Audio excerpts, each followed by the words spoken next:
मैंने तेरे लिए ही 7 रंग के सपने चुने, सपने सुरीले सपने. त्याच्यामुळे असं वाटायला पण लागलं की यस, आपलं गाणं लोकांना आवडतं. त्यावेळेला गायक म्हणून तू एस्टॅब्लिश झाला होता म्हणून तू बिझनेस बंद केलास? पण गायक व्हायचं म्हणून खरं तर मी ह्या क्षेत्रामध्ये कधीच पदार्पण केलं आलेलं नाही. किंवा आपल्या जबाबदारी- किशोर कुमार पण गाणं नव्हते शिकले. हो, पण म्हणजे त्यांना ते शोभतं, आपल्याला नाही ते सांगणं शोभणार. तर जीवनचं वैशिष्ट्य मला हे सांगावंसं नक्की वाटेल की वेगळेपणा असतो प्रत्येक चालीत. नाहीतर बरेचदा असं होतं की सेम चालीचा इम्पॅक्ट हळूहळू तुम्हाला प्रत्येक कॉम्पोजिशनमध्ये दिसायला लागतो, पण तसं नाही होत त्याच्यावर. आणि मग त्यामुळे ना वेगवेगळ्या अशा अपॉर्च्युनिटी द्यायच्या, म्हणजे की फॉर एक्झाम्पल कॉम्प्युटर बंद पडलाय तर तुम्ही दुरुस्त करू शकता का, असं अजूनही विचारणा केली जाते सुरतालबद्दल. आणि मला असं वाटतं की त्या कार्यक्रमाचं ते यश आहे. आमच्यासारख्या सगळ्या कलाकारांना खरंच त्याच्यामुळे आम्हाला ओळख मिळाली की जेव्हा ते सुरुवात केली होती मेरे रंग में असा हे केल्यानंतर तो असा खर्जात जेव्हा तो सूर लागला होता तेव्हा असं एकदम मुलं, तुला माहिती आहे कॉलेजमध्ये गॅदरिंग कसं मुलं आणि मुली एकदम म्हणजे काय पद्धतीने रिॲक्ट करतात, तर तो मला अजूनही दिवस आठवतो. असं हा मेरे रंग में तर तो तो असं जो एक टिपिकल साऊथ इंडियन त्यांचा तो एक मस्त मस्त.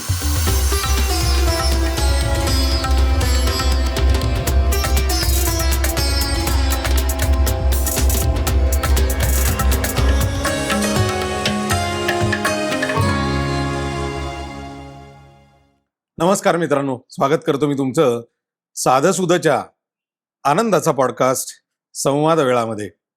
आपल्या या आनंदाच्या पॉडकास्टचे आनंदाचे सहकारी आहेत अमित लघाटे यांचे लघाटे रिअल्टर्स. कोकणामध्ये जर तुम्हाला घर घ्यायचं असेल किंवा गुंतवणूक करायची असेल तर त्यासाठी अमित लघाटेंच्या लघाटे रिअल्टर्सला जरूर भेट द्या. सर्व डिटेल्स आपल्याला डिस्क्रिप्शनमध्ये आहे. जिथे आहे सद्विचारांचा मेळा जो देईल तुम्हाला आनंद वेळोवेळा. सुरू करूयात आजचा आनंदाचा पॉडकास्ट संवाद वेळा. मित्रांनो, बऱ्याच गोष्टी अशा असतात की ज्या आपल्या जवळच्या व्यक्तीला आपल्याला सांगता येत नाहीत, बोलता येत नाहीत, किंवा त्या व्यक्तीबद्दल बऱ्याच गोष्टी अशा असतात की ज्या समक्ष बोलता येत नाहीत. तुम्ही म्हणाला आज हे अशी सुरुवात काय? चर्चेतनं कळेल, गप्पांमधनं कळेल का. काही मित्र आणि काही सहकारी असे असतात, पण जे मित्र असतात ना त्यांच्याशी बोलताना आपण कुठलंही हातचं राखत नाही. अनौपचारिक असतं, निखळ असतं. आज तो संवाद होणार आहे. माझ्या क्षेत्रात जी काही मोजके मित्र आहेत माझे, अनेक लोक बोलतील याच्यावर काहीतरी, मला माहिती आहे ट्रोल पण होणार आहे मी, पण मित्र या शब्दाला जागण्याचं जर काम काही जे मोजके लोक करतात त्याच्यातला एक माझा मित्र आलाय. अत्यंत सुप्रसिद्ध नाव आहे, माहिती आहे तुम्हाला, आणि तो सगळ्यांचाच लाडका आहे. मी त्याला नेहमी म्हणतो की तुझं नाव खरं तर हिडन नाव आहे, अजातशत्रू. शत्रूच नाहीत, सगळ्यांच्याच प्रेमाचा विषय असलेला. ओळखलंय तुम्ही, थंबनेलवरही पाहिलं असेल. येस, आपल्या सगळ्यांचा आवडता जितेंद्र अभ्यंकर. जितेंद्र, मनापासून तुझं संवाद वेळामध्ये या साधुसुधाच्या पॉडकास्ट मध्ये, पॉडकास्ट आज नाही होणार, आज गप्पाच होणार आहेत. यस, अगदीच.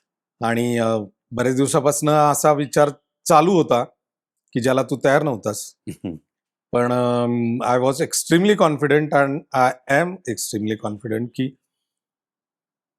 सगळे मला खऱ्या अर्थाने धन्यवाद देणार आहेत. बघा तुम्ही की आपल्याला बऱ्याच गोष्टी, जसं मी सांगितलं सुरुवातीला, की आपल्याला थेट बोलता येत नाहीत. राईट.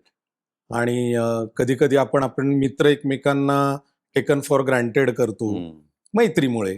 बरोबर, अनादर करायचा आहे म्हणून नाही, पण याच्यात असं नसतं की हा डिसरिस्पेक्ट आहे त्या व्यक्तीबद्दल, पण त्या व्यक्तीबद्दलचं समाजातलं त्याचं कार्य बघून, काम बघून आदर तर मनापासून असतो. आज एक नुसता तू गायक म्हणून मी तुला आज गप्पा मारायला नाही बोलवलेलं. तू एक खूप छान मित्र म्हणून आहेस. उत्तम सहकारी आणि सहगायक म्हणून आहेस.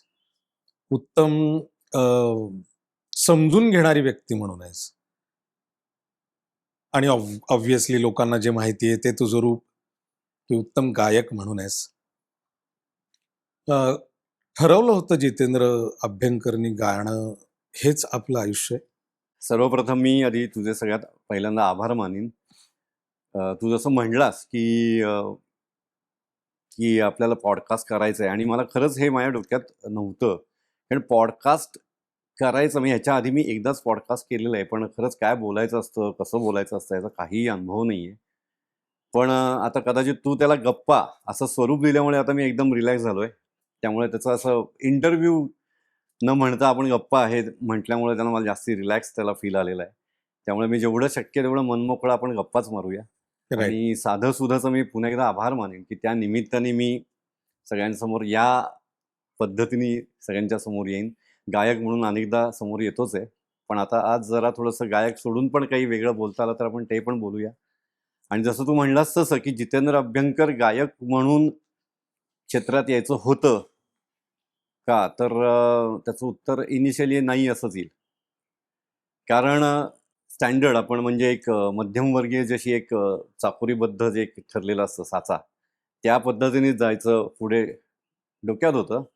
म्हणजे शिक्षण झालं, BSc फिजिक्स झालं, त्यानंतर मास्टर्स इन कम्प्युटर मॅनेजमेंट झालं आणि मग स्टँडर्ड आपली एक नोकरी करायची आणि आपला जॉब करायचा आणि जमलं तर मग गायचं. असा तो खरं तर विषय होता आधी डोक्यात. पण नोकरी करायची इथपर्यंत होतं, पण गाणं हा अजिबातच डोक्यात माझ्या विषय नव्हता. कारण खरं तर मला मनापासून तबला वादक व्हायचं होतं आणि मी त्या पद्धतीने मी तबला शिकलो पण होतो. हो. हो. श्री आनंद गोडसे सरांकडे मी ऑलमोस्ट 4 ते 5 वर्ष तबल्याचं शिक्षण घेतलं. पण जसं म्हणतात ना, की ते अभ्यासाच्या आणि कॉलेजच्या विश्वामध्ये ते सगळं बाजूला पडतं. तसंच काही माझं पण झालं आणि 4-5 वर्ष झाल्यानंतर माझं ते आपापलं 10वी 12वी आणि असं करत मागे पडलं तबला. पण याच्यामध्ये एक गोष्ट घडली आणि त्याचं पूर्णपणे श्रेय मी माझ्या आईला देईन, की घरामध्ये खूप गायची मला आवड होती. म्हणजे मी घरात खूप गुणगुणायचो गाणं. गाणार असं नाही म्हणणार, पण गुणगुणायचो खूप. मी घरात पूर्वी गाणं नव्हतंच. नाही, म्हणजे आमच्याकडे अभ्यंकरांकडे गाणं आहे. कारण माझे बाबा उत्तम गातात, माझे काका उत्तम गातात, माझ्या सगळ्या चुलत बहिणी उत्तम गातात. त्यामुळे अभ्यंकरांकडे बेसिक जीन्समध्ये गाणं आहे. बरं. त्यामुळे गाणं शिकणं असं खरं तर काही त्यामुळे डोक्यात आलं नाही कधीच. पण सूर हा बेसिक अभ्यंकरांकडेच आहे असं मी म्हणेन. अ, आणि ते डोक्यात असं होतंच आणि ते मी त्यामुळे ते कंटिन्यू करायचो आणि गाणं हे बेसिकली मी खूप ऐकलं. म्हणजे पूर्वी आमच्याकडे सदोदित रेडिओ चालू असायचा आकाशवाणी पुणे आणि त्याच्यावर मी खूप गाणी ऐकायचो. रात्री 11:30 पर्यंत जेव्हा रेडिओ बंद व्हायचा तेव्हा आमचं थांबायचं. त्याच्यामध्ये कानावर गाणी खूप पडायची आणि मग ती हळू रिप्रोड्यूस करायची पण एक आपापली सवय लागते ना. हो. तर तशी मग मी गाणी गुणगुणायला लागलो. मी, माझी बहीण पण. माझी बहीण पण गाते. सो करता असं आलं की कॉलेजमध्ये गेलो आणि मग समहाऊ माझ्या आईला हे कुठेतरी जाणवत होतं, की हा चांगला आणि छान गातो. याचं गाणं ऐकणेबल तरी आहे असं वाटतं. सुरात गातोय. सुरात गातो हां. हं. आणि हे बहुतेक तिने हेरलं होतं. त्यामुळे तिने मला एकदा म्हणजे माझ्या नकळत माझ्या मित्रांकडे तिने हा विषय मांडला, की "अरे तुम्ही एकदा त्याला ना स्टेजवर गाणं गायला लावा. तो खूप छान गातो. पण फक्त लाजाळू स्वभाव किंवा बुजरा स्वभाव असल्यामुळे तो कुणाच्या पुढे येत नाही." आणि माझे तुला माहिती आहे कॉलेजमधले मित्र कसे असतात तुलाही माहिती आहे. त्यामुळे त्यांनी ते बरोबर डोक्यात ठेवलं आणि मला समहाऊ त्यांनी ते मॅनेज केलं आणि ज्या वेलकम पार्टीज पूर्वी व्हायच्या, हो, म्हणजे हो. आपण नवीन वर्षामध्ये होय, जे, होय, होय. यायचे लोक त्यांच्यासाठी आपण ते वेलकम पार्टी करायचो. त्याच्यामध्ये त्यांनी मला फोर्सफुली मला स्टेजवर ढकलून एक गाणं गायला लावलं क्या बात है! आणि तिथे कसं बसं गाणं गायलो. पण कुठलं समहाऊ होतं आठवतंय? माझ्या अंदाजे तेव्हा मी ते स्वरगंगेच्या काठावरती गाणं गायलो होतो. सो अरुण दातेंचं. अरुण दात्यांचं. सो ते गाणं गायलो आणि माहिती नाही पण ते गाणं क्लिक झालं आणि खरं तर ती माझी सुरुवात म्हणता येईल. पण तरीसुद्धा मी पुन्हा ते सांगेन, की तरीसुद्धा माझ्या डोक्यात आपण गायक व्हावं, हे असं अजिबात डोक्यात कॉल नव्हतं. नव्हताच डोक्यात. नव्हताच. कारण परत म्हणलं तसंच की प्रॉपर शिक्षण घेऊन परत नोकरी करून जसं मग गाणं तसं- शिकलास पुढे?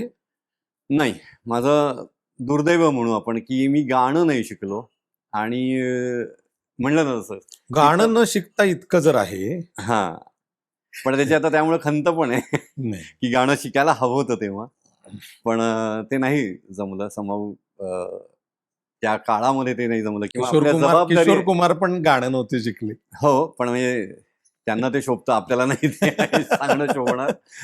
पण किशोर कुमारांना ते अर्थात ही माणसं सगळी दैवी आहेत. म्हणजे हो, लताबाई हो, म्हणा, हो. किशोरदा म्हणा, मुकेश हो. म्हणा, आशाबाई म्हणा, ही सगळी दैवीच माणसं आहेत. त्यामुळे आपण अशा पद्धतीने त्यांना फॉलो करूया असं मला वाटत हो, नाही. हो. त्यामुळे गाणं शिकायला हवं तर ही कुठेतरी नक्कीच खंत आहे.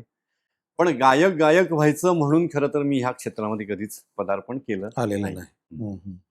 पण क्रेडिट आईला मात्र मी यासाठी नक्की देईन कायमच. बरोबर. पहिला स्टेज परफॉर्मन्स कधी आणि आठवतोय का? म्हणजे त्यावेळेला काय गायलं होतंस? हा. स्टेज परफॉर्मन्स स्टेज परफॉर्मन्स मला म्हणशील तर जसं म्हणलं तसं की वेलकम पार्टीमध्ये सुरुवातीला गाणं गायलं तो एक आणि त्याच्यामध्ये थोडासा कुठेतरी एक कॉन्फिडन्स बिल्ड झाला. आणि ते जसं- विथ म्युझिशियन्स तू केलंस? नाही, तेव्हा नुसतंच असंच गायलो होतो. गायलंस. म्हणजे विदाऊट एनी म्युझिक आणि कुठली साथ संगत अशी काही हम्म, नव्हती, पण हम्म. नुसतंच गायलो होतो. हम्म.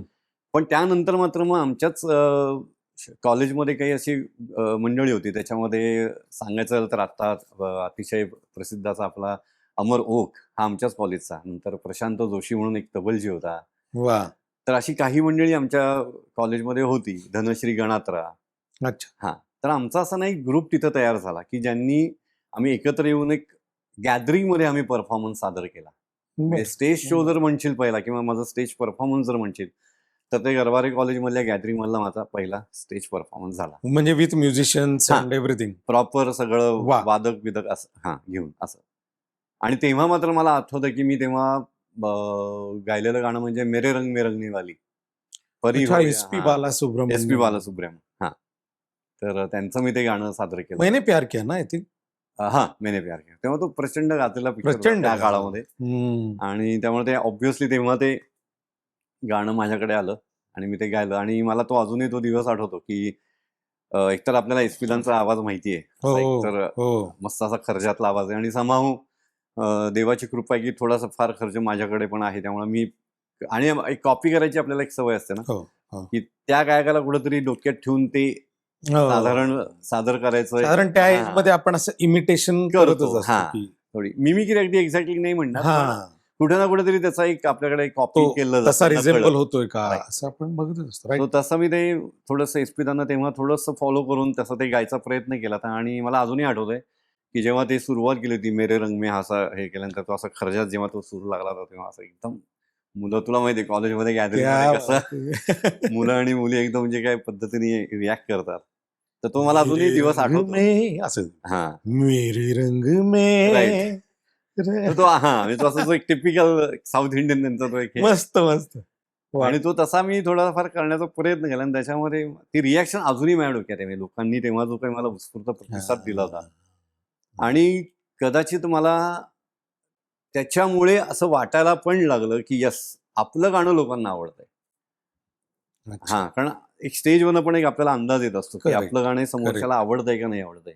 सो जेव्हा हे मी सादर केलं आणि जेव्हा अशा पद्धतीचा रिस्पॉन्स आला तेव्हा म्हणजे विथ म्युझिशियन्स तू हा. पहिला परफॉर्मन्स आहे तुझ्या हो, right. दृष्टीने तो. बरोबर. कारण त्यावेळेचे येणारा रिस्पॉन्स हा टोटल टीमचा Exactly. इफेक्ट असतो. बरोबर. तो वा. त्यामुळे तो खूपच मस्त इम्पॅक्ट होता आणि तो इतका रजिस्टर्ड झाला तेव्हापासून माझ्या डोक्यात. आणि ती खरी सुरुवात म्हणायला हरकत नाही, कारण तेव्हापासून थोडा मी गाण्याकडे वळायला लागलो होतो. कारण ते गाणं ऐकून सुद्धा आमच्या ग्रुपमधली एका माझ्या मैत्रिणींनी माझं नाव एका ग्रुपमध्ये सजेस्ट केलं. म्हणजे तो ग्रुप तेव्हा अजय पराड नी सुरू केला होता. अजय पराड एक वेल नोन नाव आपल्या म्युझिक फील्ड सेक्टर मधलं. हा. उत्तम हार्मोनियम वादक, उत्तम हो. शिक्षक, संगीत शिक्षक. सो त्याच्याकडे मला अच्छा, तिने रिकमेंड केलं. त्यामुळे त्या ग्रुपमध्ये मला गाणं सादर करायचा पुन्हा एकदा चान्स मिळाला, एक संधी मिळाली. आणि परत म्हणतात तसं की जसा कॉन्फिडन्स बिल्ड होत जातो ना, तर हा असा होत गेला की तो कार्यक्रम मला अजूनही आठवतो की पूर्वी ह्याच्या इथे आप्पाबळवंत चौकामध्ये माझ्या मते लक्ष्मी क्रीडा नावाचा एक हॉल हो, होता. हो, लक्ष्मीकडा मंदिर. मंदिर, राईट. सो तिथे आधी मी दिवसा तिथे बॅडमिंटनचे हे असायचे आणि हा, नंतर तो असा गाण्यांच्या कार्यक्रमासाठी ते हॉल संध्याकाळी द्यायचे. द्यायची. Right right. त्यामुळे तिथे रात्री कार्यक्रम खूप छान रंगायचे. एकतर असा कॉम्पॅक्ट होता, कॉम्पॅक्ट त्यामुळे होतं हा, hall. मजा यायची. मजा यायची. सो तिथे हा पहिला प्रोग्राम अजय पराडच्या संगीत संयोजनाच्या खाली आम्ही अरे वा. सादर केला. त्यात सुद्धा असंच होतं की त्यात सुद्धा मला एकच गाणं दिलं गेलं होतं, कारण अगदीच सुरुवात होती त्यामुळे. पण कॉन्फिडन्स पुन्हा बिल्ट अशाने झाला, कारण त्या कार्यक्रमातच गंगाधर मांभरे आले होते आणि त्यांच्यासमोर हे गाणं सादर केलं स्वरगंगेच्या काठावरती. अच्छा, तेच. तेच गाणं मी पुन्हा इकडे सादर केलं आणि त्याला मला जोरदार वन्समोर मिळाला. अरे वा. आणि असं बरेच होतं ना, की आपल्या आधी एक 7-8 गाणी झाली आहेत आणि त्या 7-8 गाण्यांमध्ये पण असं काही फारसं काही घडलं नाही किंवा कार्यक्रम चालू आहे फक्त. मग आपलं गाणं सादर होतं आणि मग आपल्याच गाण्याला आपल्याच वन्समोर गाण्याला मिळतं. वन्स मोर मिळाला. सो हे कुठेतरी अजून जास्ती आत्मविश्वास वाढवणारं वाटतं मला आणि त्या मैत्रिणीला धन्यवाद दिले पाहिजे ऍक्च्युली. अगदीच म्हणजे मी तिला कायमच मी रात्री जेव्हा केव्हा कोणी मला असं विचारतं तेव्हा मी तिला कायम धन्यवाद देतो, की माधवी दाते तिचं नाव. तिच्यामुळे खरं तर पुण्यातच आहे ती पण. पुण्यातली. हम्म. सो तिच्यामुळे खरं तर या क्षेत्रामध्ये वा. तशी माझी पहिली एंट्री म्हणायला एंट्री, हरकत नाही. व्यावसायिक मी एंट्री. आधी आई आणि नंतर काय म्हणतात त्या प्रवाहामध्ये येण्याची जी एक संधी मिळाली ती तिच्यामुळे मिळाली, क्या माधवी बात है, दाते. क्या बात है. सो असा माझा छोटासा म्हणजे न ठरलेला प्रवास सुरू झाला होता. हा. स्वरगंगेच्या काठावरती पासून तू आता हा. त्या स्वरगंगेत कधी आतापर्यंत सुरू आहेस. झाला तो लक्षात नाही आला. काठावर आधी होतास, हा. पण तो त्या प्रवाहात प्रवाहात आलो. पूर्णपणे गेला. वा Right, वा. right, right. तू असं ज्या वेळेला आता सुरुवात झाली स्वरगंगेच्या, तू दुसऱ्यांदा गायलंस आणि प्रोफेशनल स्टेजवर पहिलं गाणं झालं. मग त्यावेळेला तुला तोवर तुझं ठरलं होतं की बॉस अपना ट्रॅक ये है? हा, म्हणजे मी तेव्हा तुला असं म्हणू शकतो की मग तेव्हा मला जरा असं विचार जाणवायला लागलं यायला होतं लागलं. की आपण आता मी अगदी पुन्हा एकदा तसंच की पूर्ण वेळ गाणं नक्की नाही करता येणार, कारण म्हणलं तसं की एक टिपिकल एक साचेबद्ध विचार. मध्यमवर्गीय एक मेंटॅलिटी असं ना की नाही गाणं पूर्ण वेळ नको बाबा, बाकी चरितार्थासाठी काय करणार आहेस असं. सो त्यामुळे कुठं ना कुठेतरी एक मनात होतं की एक जॉब पण तरी हा करा. जो डायलेमा आहे ना जितू, हा. हा आजही कायमच आहे. म्हणजे हा. पूर्ण वेळ एखाद्या क्षेत्रामध्ये आत्ता राहणं म्हणजे, कदाचित मी आता हा एकदम जम्प करतोय विषय. प्रश्न, हा, बरोबर. की जसं त्यावेळेला आपण विचार करत होतो की नाही बाबा, गाणं जरी असलं तरी एक काहीतरी फिक्स सोर्स ऑफ इन्कम पाहिजे राईट, बरोबर, अगदी बरोबर. आणि मग आपलं गाणं ही करेक्ट, काय कला म्हणून कला जोपासायला, म्हणून जोपासायची. बरोबर. ते चरितार्थाचं साधन म्हणून होऊ नाही शकत. Right. असा एक ट्रॅडिशनल बाउंड आपला घरचा असतोच विचार किंवा तसे असतोच. थोडेफार संस्कारही तसेच झालेले असतात. आजची काय अवस्था आहे रे? आज आजची तू असं अवस्था सजेस्ट करशील कोणाला की पूर्ण वेळ गाणं तू करू शकशील म्हणून? हा, म्हणजे सध्याचा काळ जर बघितला तर मी नक्की सजेस्ट करेन की आता तुम्ही पूर्ण वेळ गाणं करू शकता. त्याचं सगळ्यात महत्वाचं कारण असं आहे की एकतर सोशल मीडिया सगळ्यांच्या हातात आहे, हम्म. की जो आमच्या काळी नव्हता. हम्म. म्हणजे तेव्हा फेसबुक म्हणा हा, किंवा आपल्या Insta वेळेला म्हणा, काही अशा म्हणजे पद्धतीची काहीच कुठलीच अडथळे माध्यमं नव्हती. एक्सेप्ट रेडिओ रेडिओ आणि टीव्ही. TV hardly Hardly. काही काही वेळांना चालू असायचं, बरोबर. सकाळी थोडा एक तास. बरोबर. पण त्या माध्यमाचा खूप मोठा इम्पॅक्ट असतो, अच्छा. की जे आम्हालाही मला माझ्या कारकिर्दीत पण जाणवलं. पण आत्ताच्या पिढीतल्या मुलांना हे खूप इझिली पॉसिबल आहे आणि इझिली अवेलेबल पण आहे. म्हणजे पूर्वी कसं एखादं शूट करायचं असेल तर कुठल्या तरी चॅनलवर डिपेंड राहायला लागायचं. हो. आता असं होत नाही. आता एखाद्याला जर आपल्याला गाणं करायचं आहे आणि आपल्याला त्या क्षेत्रामध्येच पुढे यायचं असं जर त्यांनी ठरवलं, तर त्याच्या हातामध्ये मोबाईलसारखं एक मोठं माध्यम आहे, की ज्याच्यामध्ये तो त्याचा आता व्हिडिओ शूट करू शकतो, त्याचा नाही, तो तो टाकू एक खूप शकतो. मोठा फायदा आहे आत्ताच्या ह्याच्यात. सो जेणेकरून तो नाही म्हणलं तरी सगळ्या लोकांपर्यंत आपापला पोहोचू शकतो, Right, जे पूर्वी right. पॉसिबल नव्हतं. हम्म. म्हणजे आमच्याकडे जर म्हणशील तर कार्यक्रम करणं आणि ते सतत करणं हे एकमेव माध्यम होतं की ज्यांनी आम्ही लोकांपर्यंत पोहोचत होतो. मग कालांतराने मग याच्यामध्ये हळूहळू अल्फा मराठी म्हणा किंवा ETV मराठी म्हणा किंवा अशा पद्धतीचे चॅनल सुरू झाले दूरदर्शन सोडून, की ज्याच्यामध्ये मग हळूहळू अशा पद्धतीचे कार्यक्रम पण यायला लागले, की ज्याचा फायदा आम्हाला माझ्याबरोबर किंवा म्हणजे मी आणि माझ्याबरोबर तेव्हा जे सगळे गायक होते त्या सगळ्यांनाच झाला. म्हणजे त्यातलं सगळ्यात मोठं एक्झाम्पल म्हणजे सुरताल, की जे अल्फा मराठीवर सूर तालने खूप खूप लोकांना चेहरा ओळख हा, असं आम्हाला सगळं ओळख खरं तर मी म्हणेल तर सुरतालमुळे खरं मिळाली. खरं खरं, अगदी खरं. हा. आणि ते चॅनल म्हणजे अगदी मोजकी असल्यामुळे ती हा. बघितली जायची. राईट. आणि त्यातले असे कुठले तरी मला असं आठवतंय की एक कॉमेडी शो पण झी करायचं तेव्हा, आणि तोही असाच बघितला जायचा. आठवड्यातला 1 दिवस असायचा किंवा आठवड्यातले 2 दिवस असायचे. राईट. ते बघितले जायचे. बघितले जायचे. म्हणजे बरोबर. घडलंय बिघडलंय सारखं मला सारखं. बरोबर आहे. I am Absolutely. Not wrong हा, हा. सारखं असे जे आहेत ना, की ती एक सवय गेली. जसं सुरतालचं रोज एक गायक कोणीतरी नवीन दिसायचा. येस. आणि मी आय एम नॉट जोकिंग, पण अजूनही कुठेही असं लक्षात येतं, मी रस्त्यावर थांबलं ना, कोणतरी येऊन भेटतं आणि म्हणतं की अहो आम्ही तुम्हाला सुरतालपासून बघतोय बरं का, आणि तो कार्यक्रम तुम्ही परत का नाही सुरू करत, असं अजूनही विचारणा केली जाते सुरतालबद्दल. आणि मला असं वाटतं की त्या कार्यक्रमाचं ते यश आहे. हो. आणि आमच्यासारख्या सगळ्या कलाकारांना ना खरंच त्याच्यामुळे आम्हाला ओळख मिळाली. खरं तर मला असं वाटतं ना, सुरतालनी एक चांगलं व्यासपीठ दिलं नक्कीच या सगळ्या लोकांना. कारण त्यातनं एकतर नाव माहिती झालं, बरोबर, चेहरा माहिती झाला आणि गायकी कळली. बरोबर. या तिन्ही गोष्टी एका कार्यक्रमातनं एका गाण्यात बरोबर. मिळाल्या खरं. अगदी बरोबर. आणि त्या काळात मला आठवतंय, म्हणजे आपले राजेश दातार होता किंवा सुवर्णा माटेगावकर, ऋषिकेश रानडे, सगळी मंडळी अगदीच. म्हणजे इतकं परिचित झालं हो, होतं हो. ते सगळं. मला वाटतं विभावरी पण होती. विभावरी होती, राजेश दातार, नंतर आपली मधुरा दातार होती. ही सगळीच तेव्हा इनिशियल पुण्यातली आपली सगळी मंडळी त्यांना. हे ज्या वेळेला तुझं असं चालू होतं तेव्हा तुला असं कार्यक्रमांच्या दृष्टीने तू असा एक विचार करायला लागला होतास का, की किंवा असा डिलेमामध्ये होतास का तू, की आपल्याला आता नोकरी न करता आपण गाणं करायचंय का, गाणं आणि नोकरी पॅरलली चालू ठेवायची? कारण आपण हे जे पारंपरिक विचार घरांमधनं असतात ते त्या काळातही होते, किंबहुना त्या काळात जास्त होते. बरोबर. की माझी नोकरी आणि माझं गाणं हे असावं पॅरलल. राईट. असा तू तसा विचार केला होतास का? हा, म्हणजे नोकरी, खरं सांगू का, नोकरीचा पिंड नव्हता माझा. म्हणजे मी MCM झाल्यानंतर ना हार्डली 7-8 महिने मी एक नारळकर इन्स्टिट्यूटमध्ये इन्स्ट्रक्टर म्हणून काम केलं. आणि त्याच्यानंतर थोडे दिवस एका कॅड रिलेटेड एका कंपनीमध्ये ड्राफ्टिंगचं पण काम केलं होतं. पण ना समोर रमलो नव्हतो मी त्या विषयामध्ये. आणि साईड बाय साईड गाणं हा विषय चालूच होता. पण कुठेतरी म्हणतात ना की एक योग असतात, प्रत्येक गोष्टींचं काहीतरी ठरलेलं असतं. सो गाण्याच्या क्षेत्रामध्ये जसं मी म्हणलं की त्या एका ग्रुपमध्ये इंट्रोड्यूस झालं होतं. तिथे माझी संजू मेंदळे, म्हणजे पुण्यातला पण अजून एक प्रसिद्ध नाव, गाण्याच्या क्षेत्रामधलं संगीत नाटकातलं एक प्रसिद्ध नाव संजीव मेंदळे. बरोबर. सो त्याची आणि माझी ओळख झाली आमच्या या ग्रुपमुळे. आणि तो पण असाच कम्प्युटर बॅकग्राऊंड असलेलाच होता. आणि कार्यक्रमाच्या निमित्ताने आमच्या भेटीगाठी व्हायच्याच. आणि सायमल्टेनियसली मी जे जॉब करत होतो इन्स्ट्रक्टर आणि ह्याच्यामध्ये, तर तिथे मला अशा बरेच जण एन्क्वायरीज यायच्या की तुम्ही कम्प्युटरचं आम्हाला हे देऊ शकता का, कम्प्युटर प्रोव्हाइड करू शकता का, रेंटनी देऊ शकता का. कारण तेव्हा कॉम्प्युटर हे फील्ड नवीन नुकतं इंट्रोड्यूस झालं होतं आणि त्याला बऱ्यापैकी डिमांड होती. आणि मग त्यामुळे ना वेगवेगळ्या अशा अपॉर्च्युनिटीज यायच्या, म्हणजे की फॉर एक्झाम्पल कॉम्प्युटर बंद पडलाय तर तुम्ही दुरुस्त करू शकता का.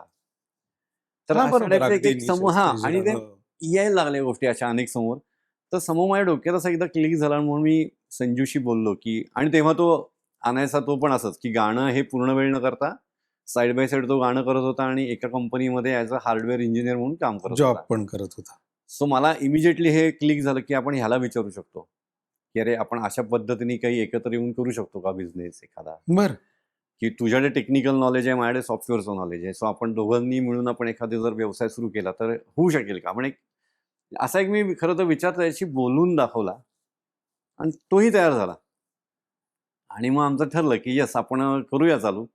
आणि अतिशय छोटेखानी पद्धतीमध्ये आम्ही एक बिझनेस सुरू केला. मग नाव काय द्यायचं, मग नाव द्यायलाही माझ्या बहिणीचा मला उपयोग झाला. कारण ती म्हणजे संजीव आणि जितेंद्र असं आहे, तर तुम्ही संजीवमधलं 3 अक्षरं पहिली आणि तुझ्या जितेंद्रमधली 3 अक्षरं पहिली अशी घेऊन एकत्र नाव करा, की जे नाव संजित असं झालं. SANZIT संजित. मग संजित सिस्टीम्स ते आजकाल करतात. आजकाल त्याचं वाढलंय. हो, खूपच वाढलंय. आता ते बाळांना नावं देतात अशी एकत्र करून. तेव्हा आम्ही आमच्या कंपनीचं नाव असं तयार केलं, संजित सिस्टीम्स नावाने. आणि मग मी आणि संजीवनी हा बिझनेस साधारण 96 साली सुरू केला. सो त्याच्याच घराच्या इथे खाली एक छोटी जागा होती, त्या जागेमध्ये आम्ही तो व्यवसाय सुरू केला. आणि मग तेव्हापासनं नोकरी हा विषय माझ्या डोक्यानं बंद पूर्णपणे झालं, गेला. बंद हा. झालं. हा. खरं तर तेव्हा पण अपॉर्च्युनिटी आली होती US ला जाण्याची, पण पुन्हा तोच विचार आला की तेव्हा ऑलरेडी माझी बहीण ऑस्ट्रेलियामध्ये सेटल झाली होती आणि आई वडील इथे एकटेच होते. सो परत तो सगळा विचार केला की ते दोघं जण इकडे राहणार, मग आपलं गाणं पण बंद होणार, मग हे सगळं कशाला एवढं कॉम्प्रोमाइजेस हा, करायचे, हा. त्यापेक्षा मग बिझनेस करू, गाणं पण चालू ठेवू, आई वडिलांबरोबर पण राहू. तर असा एक छान असा एक सुवर्ण मध्य शोधून काढला आणि मी आणि संजूनी बिझनेस सुरू केला. आणि दोघंही गाण्याच्या क्षेत्रामध्ये असल्यामुळे वेळ कसा द्यायचा किंवा वेळ काढणं दॅट हे वॉज नॉट आम्हाला अ इश्यू. पॉसिबल होत होतं. हा. आणि एकमेकांना सांभाळून घेणं. मी आता हो. सपोज आज मला कार्यक्रम आहे तर संजू तेव्हा इतर काही ऑफिसचं सांभाळायचं असेल तर तो सांभाळायचा. जेव्हा त्याला काही एखादा दौरा असेल तर तेव्हा मी सांभाळायचो. पण असा बॅलन्स आम्ही करत गेलो दोघं जण आणि किती वर्ष केला मग हा बिझनेस? ऑलमोस्ट 23 वर्ष. काय सांगतो? अरे अभ्यंकर आणि मेहेंदळे आणि असं म्हणतात की शक्यतो मराठी माणसाचा बिझनेस किंवा पार्टनरशिपमध्ये फार काही टिकत नाही. तर आमची जोडी ही माझ्या मते बहुतेक अपवाद आहे ह्या अपवाद गोष्टीला. असेल. आम्ही सलग 23 वर्ष केला, न भांडता केला आणि जेव्हा बंद केला तेव्हा सुद्धा अतिशय आनंदाने बंद केला. त्यामुळे अतिशय असं उत्तम उदाहरण आहे आत्ताच्या पिढीला सुद्धा की बिझनेस जर केला छानपणे तर व्यवस्थित राहू शकतो पार्टनरशिपमध्ये पण. हो, हो, हो. म्हणून मला ते जमलं. मी गाणं जे मी सांभाळू शकलो ना ते माझ्यामध्ये बहुतेक बिझनेसमुळे असल्यामुळे. मग तो बिझनेस बंद करण्याची वेळ जेव्हा आली त्यावेळेला गायक म्हणून तू एस्टॅब्लिश झाला होता म्हणून तू बिझनेस बंद केलास? नाही, बिझनेस बंद करण्याचं गायक म्हणून एस्टॅब्लिश झालो होतो असं नाही. गायक म्हणून मी त्याच्या आधीच एस्टॅब्लिश करत झालो होतो. हा. त्याच्यानंतर कार्यक्रमांची संख्या खूप वाढली होती, वाढली होती. रेकॉर्डिंग्स खूप वाढली होती. म्हणजे वेळ देणं हा. शक्य नव्हतं नाही. असं काही? पुन्हा त्याच्यामध्ये सुज्ञ विचार केला मी आणि संजीवनी सुद्धा. कारण Amazon सारखी कंपनी जेव्हा इंट्रोड्यूस झाली तेव्हा घर बसल्या सगळ्या गोष्टी लोकांना मिळायला लागल्या. सो नॉर्मली कुठल्याही क्षेत्रामध्ये तुमचा USP जोपर्यंत असतो तोपर्यंत बिझनेस तो चांगला असतो. राईट.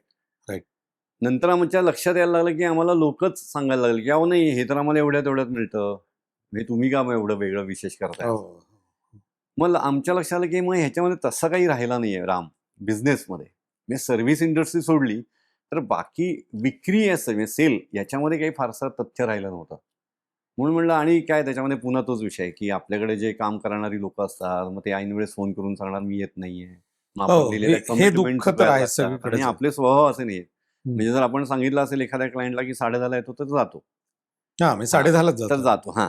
तर शक्यतो आणि असे स्वभाव असल्यामुळे आम्हाला ते थोडंसं समावून ऑड वाटायला लागलं की नाही. So this is the time की आपण आता याच्यावर विचार करूया की हा कंटिन्यू करूया का नको असं आणि दोघांनी ठरवलं आणि म्हणून आम्ही तो खरं तर मस्त. ट्विट केला. अदरवाईज उत्तम बिझनेस चालू होता.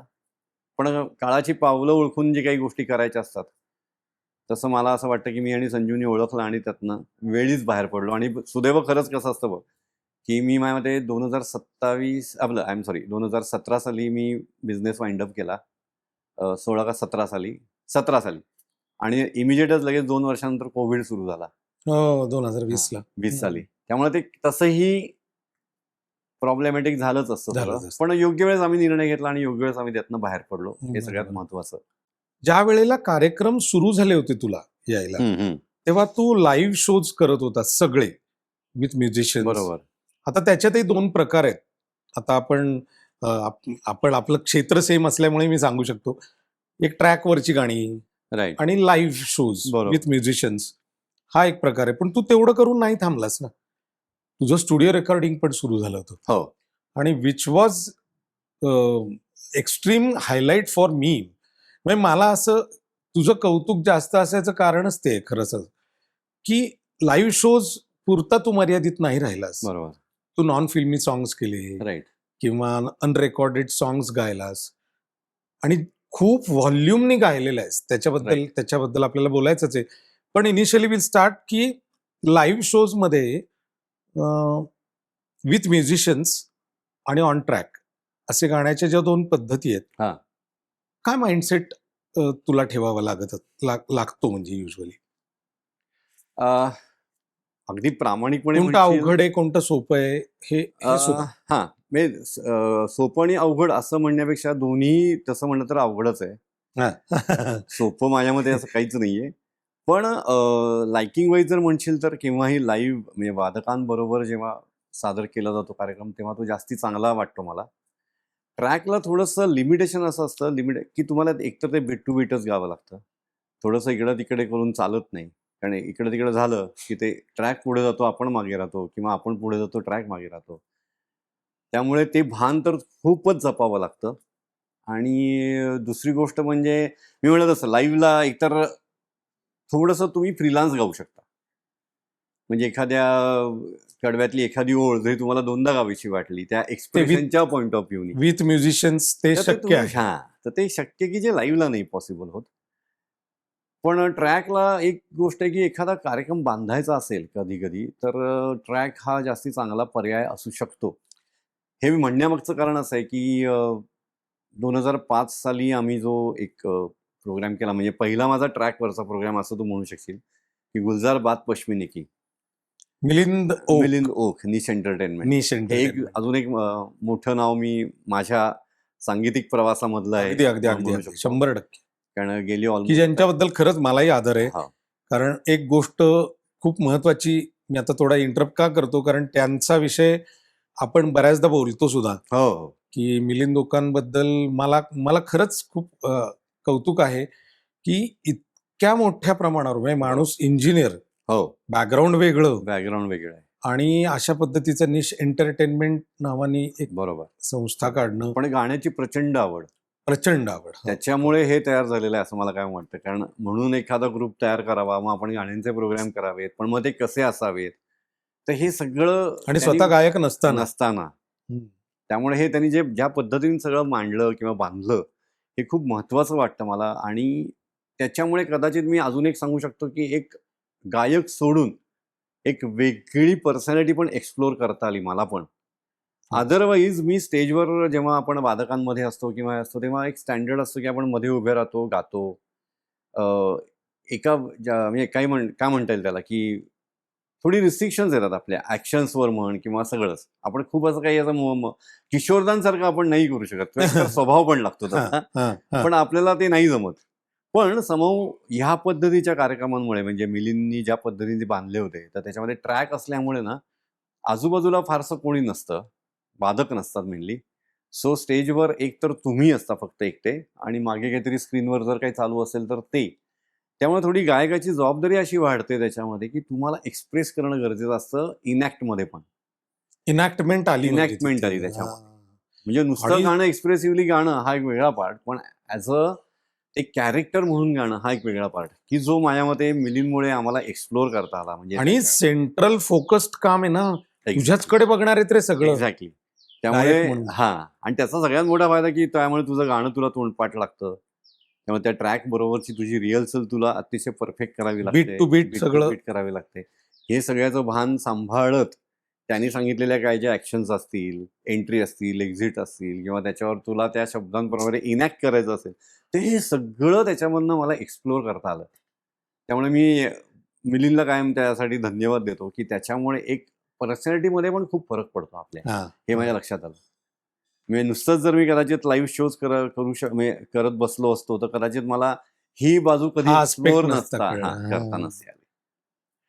तर म्हणजे मी बऱ्या आता हेही सांगेन, की ज्यांना खरंच कोणाला काही करिअर करायचं आहे, त्यांनी ह्या अशा काही गोष्टी वेगळ्या एक्सप्लोर करून बघायला हरकत नाही. करायला हरकत हां. नाही.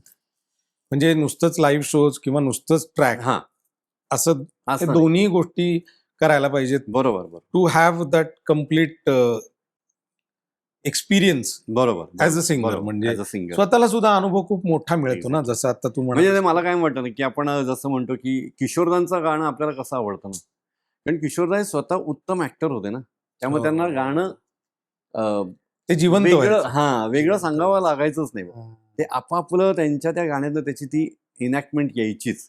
सो मला असं कायम वाटतं, की जे जे कोण याच्यामध्ये करिअर करू इच्छितं ना, तर त्या सगळ्यांनी ह्या गोष्टींचा खूप अभ्यास करायला हवा, की ते गाणं का भावतं मेनली या सगळ्यांमध्ये. सो हं. ते जर एलिमेंट आपल्याला शोधता आले ना, तर त्यांनी जास्ती गाणं खुलत जातं.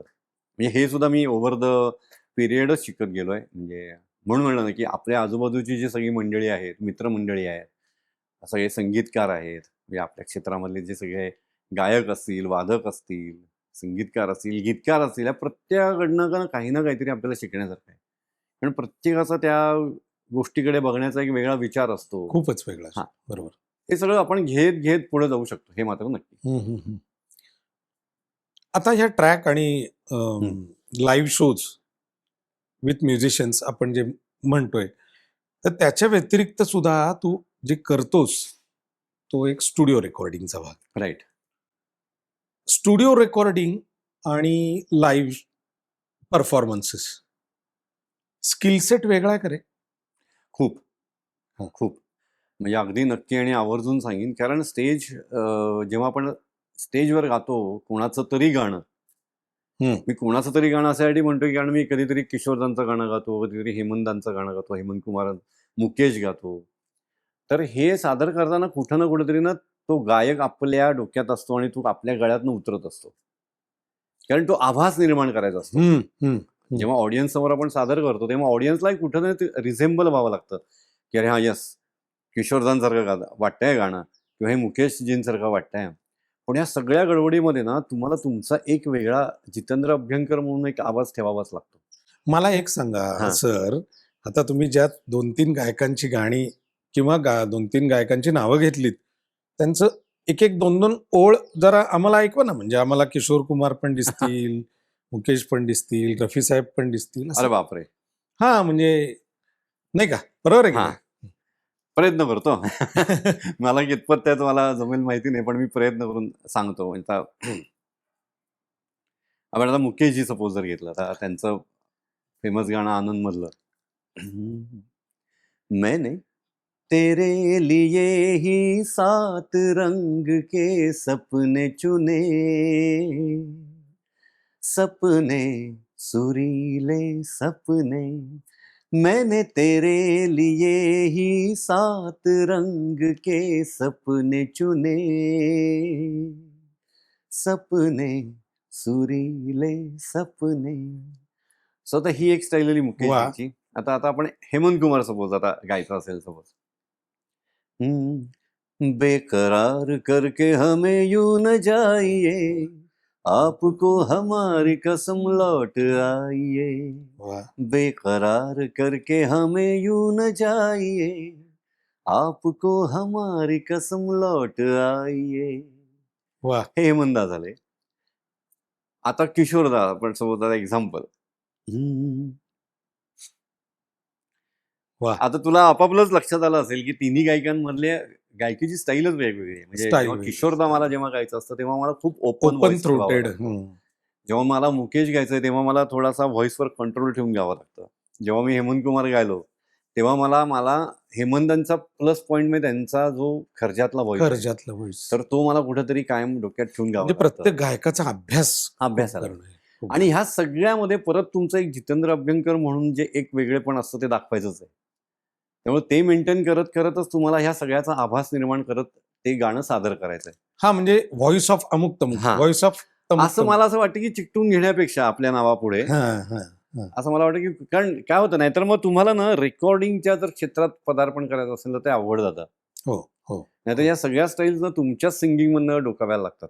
म्हणजे ते असं होतं की अरे नाही हा तर किशोरदांसारखा टाईप गातोय रेकॉर्डिंगला, किंवा असं व्हायला लागतं. मला वाटतं संधींवर पण येणारा परिणाम होत असेल ना रे, की एखादा व्हॉइस ऑफ अमुक तमुक XYZ असेल तर ऑपॉर्च्युनिटीज ऑटोमॅटिकली तेवढ्याच रिस्ट्रिक्टेड होऊ शकतात. अगदी बरोबर. त्यामुळे मी म्हणजे ह्याचं खूप पथ्य पाळलं की स्टेजवरचं गाणं वेगळं आणि स्टुडिओत आल्यानंतरचं गाणं वेगळं.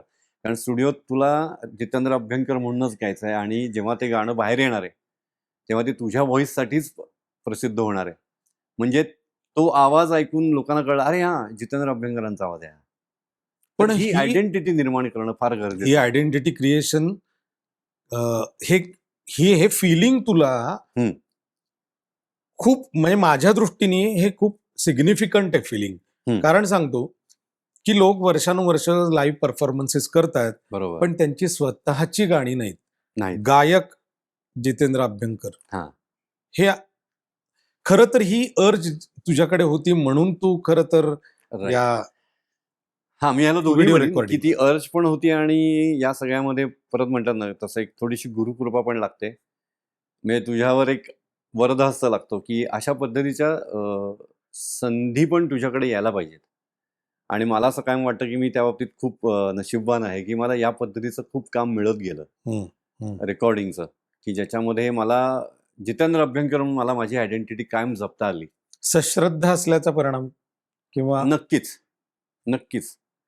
म्हणजे माझी स्वामींवर खूप श्रद्धा आहे. म्हणजे स्वामी अक्कलकोट समर्थ. स्वामी समर्थ महाराज, हा, त्यांच्यावर खूप श्रद्धा आहे. आणि आता हा विश्वास ठेवण्यावरचा विषय प्रत्येकाचा वेगवेगळा असतो, पण मला त्यातनं खूप अनुभव आले आणि त्यातनंच मी शिकत गेलो आणि मला त्यातनंच हे सगळे पुढे जे काही मला एनर्जी मिळाली ना त्यातनंच मिळत गेली.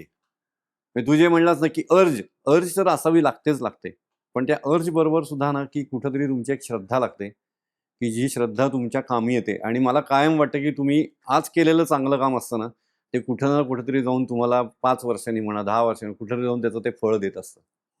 आणि त्याच्यावर माझा पूर्ण आणि 100% विश्वास आहे. म्हणजे ह्याला जोडूनच मी असं कायम सांगतो की कलाकाराचा मी ऑब्झर्व केलंय, मला बरेच जणांकडनं हा फीडबॅक येतो की की तुम्ही खूप डाऊन टू अर्थ असता.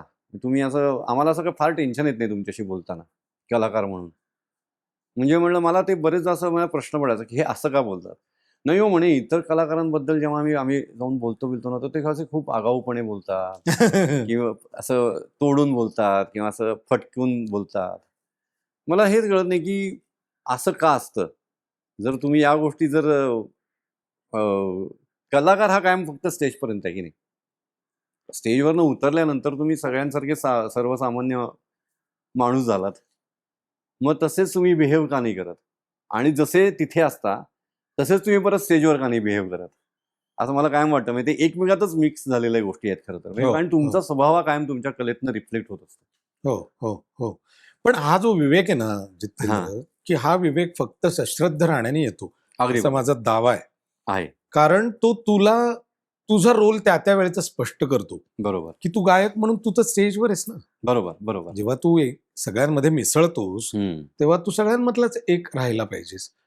हे भान फक्त गुरुकृपा देते. बरोबर. ॲब्सोल्युटली. बरोबर. सद्गुरूंची करेक्ट आहे. कृपा असेल तर जमतं. तरच हे जमतं. नाहीतर मग अहंकाराचा वारा न लागू राजसा असं जे म्हणलेलं आहे, खरं आहे, खरं. ते नको रे बाबा. नको रे बाबा. 4 खरंच गोष्टी आहे. कमी मिळाल्या तरी चालतील, तरी पण चालते.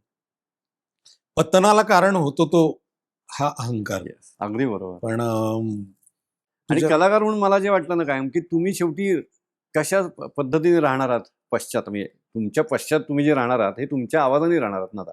हं. म्हणजे गायकाच्या बाबतीत म्हणून म्हणतोय मी हे. तर माझ्या नंतर माझं शिल्लक काय राहणार आहे? तर आवाज राहणार आहे. सो मग तो आवाज कसा राहू शकतो, की जेव्हा तुम्ही तुमचं स्वतःचं काहीतरी काम कराल, मेरी तरच तो राहू शकतो. म्हणजे मेरी आवाज ही पहचान आहे. पहचान आहे. किती छान कळलं होतं ना खरं दीदींना. हां? नाही, तो तो विषयच वेगळा आहे. दीदी हा विषयच वेगळा आहे. हे दीदींसाठी सेपरेट चर्चेचा एक वेगळी गंमत होईल म्हणजे ऍक्च्युली. त्यांच्यासाठी एपिसोड असं नाही, मला असं वाटतं त्यांच्यासाठी वर्षानुवर्ष सिरीज होईल घ्यावी ती. लागतील. हा. तर त्या कुठेतरी आपण कारण ही ही मंडळी अशी आहेत की यांच्याविषयी एकतर आपण बोलूच नाहीये काही फारसं, आणि जरी बोललो तरी आपल्याला अनेक वर्षे कमी पडतील. खरंच कमी इतकं आहे. पडतील. आता स्टुडिओचा आपण तो विषय जो काढलेला आहे, की स्टुडिओमध्ये स्किल सेट वेगळा लागतो, बरोबर. की जो आपल्याला लाईव्ह परफॉर्मन्सेसला जे लागतं हम्म. त्याच्यापेक्षा जरा वेगळं लागतं, Right. हटके लागतं. बरोबर. बऱ्याच गोष्टी समजून घ्याव्या लागतात. हम्म. जरी रिटेकला स्कोप असला तिथे, तरी सुद्धा आपण जर त्या गाण्याशी तादात्म्य पावलेलं असू, एकरूप झालेलो असू, तरच जो अपेक्षित भाव आहे तो येतो. बरोबर. हा अनुभव तुला ज्यावेळेला शंकर महाराजांवरचं गाणं जेव्हा तू गायलंस, स्वामी समर्थांवरची गाणी जो केलीस, त्यावेळेला आला असेल ना? तुला काय नक्कीच. वैयक्तिकरित्या तुझी कनेक्शन त्यावेळेला जास्त झालं असं तुला जाणवलं का? शंकर महाराजांचं जेव्हा म्हणजे आता आपण तू शंकर महाराजांचाच विषय काढलास म्हणून, की अनेक वर्षापूर्वी आता 2013 किंवा माझ्या 2011 साली ऍक्च्युली खरं तर हे आम्ही रेकॉर्डिंग केलं होतं शंकर महाराजांच्या गीतांचं. आम्ही 7-8 गाणी होती. माझ्या एका मित्रामुळे मी ती प्रीतम चौगुले म्हणून माझा मित्र होता. सो त्याच्यामुळे खरं तर मी ही गाणी रेकॉर्ड केली. मिलिंद गुणे कंपोजर होता आणि ही 7-8 गाणी झाली रेकॉर्ड. त्याची CD निघाली आणि कट टू तो विषय संपला. आणि 2011 लॉंग बॅक. 2011 हो. हां. त्याच्या कालांतराने मग तो आता मित्र पण तो हयात नाहीये, त्याच्यानंतरच तो गेला. ती गाणी तशीच पडली होती. मग नंतर माझ्या डोक्यात आलं की अरे आपण ही एवढी चांगली केलेली गाणी आहेत, चांगलं काम आहे, मिलिंदनी पण अप्रतिम चाली केल्या होत्या, तर हे आपण कुठेतरी ठेवलं पाहिजे, असं म्हणून मी खरं तर ते युट्यूबवर टाकलं. अच्छा. हां, इतकंच. मी अतिशय काय म्हणतात त्याला, कुठलाही हेतू डोक्यात न ठेवता असा एक प्लेनली तो plain थॉट आला म्हणून. किती राहू देत अशा हम्म. ह्याच्यामध्ये, आणि युट्यूब सारखं माध्यम उपलब्ध झालं होतं. सो युट्यूबवर मी आपले त्याचे बेसिक व्हिडिओ करून टाकले. मी सगळ्या गाण्यांचे. सगळ्या गाण्यांचे. हां. तर त्यातलं मेन जी 2 गाणी पहिली टाकली गेली होती दॅट इज विश्वाचा विश्राम रे स्वामी माझा राम रे. विश्वाचा विश्राम रे स्वामी माझा राम रे, विश्वाचा विश्राम रे स्वामी माझा राम रे, आनंदाचे धाम त्याचे गाऊ वाचे नाम रे, विश्वाचा विश्राम रे स्वामी माझा राम रे, विश्वाचा विश्राम रे स्वामी माझा राम रे, चिद्रत्नांची खाण रे एकाएकी जाण रे, चिद्रत्नांची खाण रे एकाएकी जाण रे, प्राणांचाही प्राण माझा स्वामी तुझी आण रे, विश्वाचा विश्राम रे स्वामी माझा राम रे, विश्वाचा विश्राम रे स्वामी माझा राम रे, आनंदाचे धाम त्यांचे गाऊ वाचे नाम रे, विश्वाचा विश्राम रे स्वामी माझा राम रे, विश्वाचा विश्राम रे स्वामी माझा राम रे. आणि दुसरं होतं मैं कैलाश का रहने वाला, मेरा नाम है शंकर.